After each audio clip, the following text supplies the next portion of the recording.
for us to pay $300 to $700 a month of our hydro bill. What are we paying for? How can we deal with that? How can we work together to work on that matter? I think it's time that the corporations and the governments met with the people and not with the politicians, because we are the ones that are affected. We are the ones that are feeling the brunt of everything that we have to live through. It's not that we don't want to pay.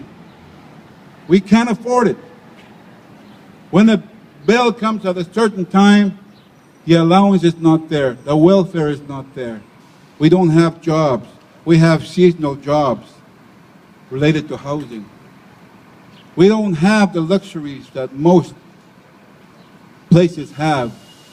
But there was a promise that was made to our people back in 1977. And I'd like to acknowledge the elder that I visited prior to coming here. He said in 1968, the first people that came here to talk about hydro development projects, they said the basic rate was going to be $8 a month. And I remember my father telling me, when they were talking about hydro development projects, somebody lifted up a pen and said, this is how high your waters are going to be affected.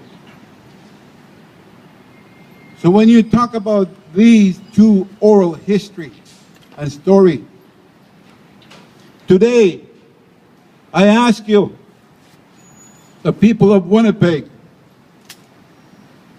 ask the same question that we are asking.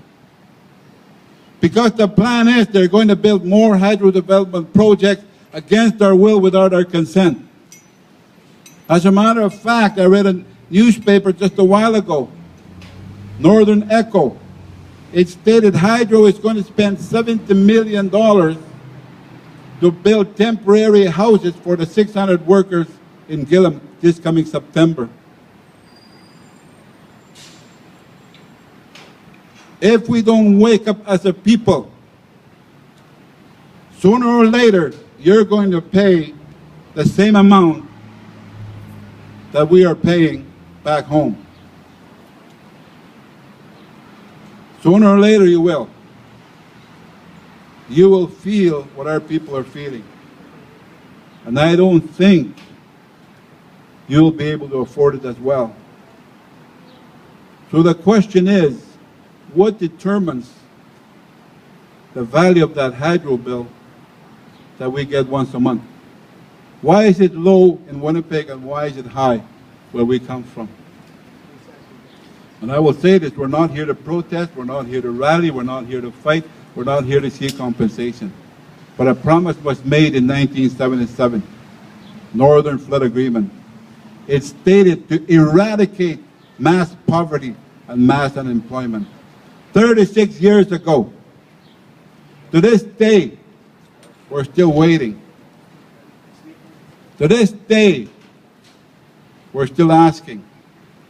So I came here on behalf of our people to deliver their story via their signature, their experiences via their signature. That it's time for the corporation and the governments to meet with the people, not with the politicians. And I know there was a statement on the Free Press that Hydro said we only meet with the Chief and Council. Here from me, we don't have a Chief and Council under the Indian Act. We have the Executive Council under our own law. And as we speak,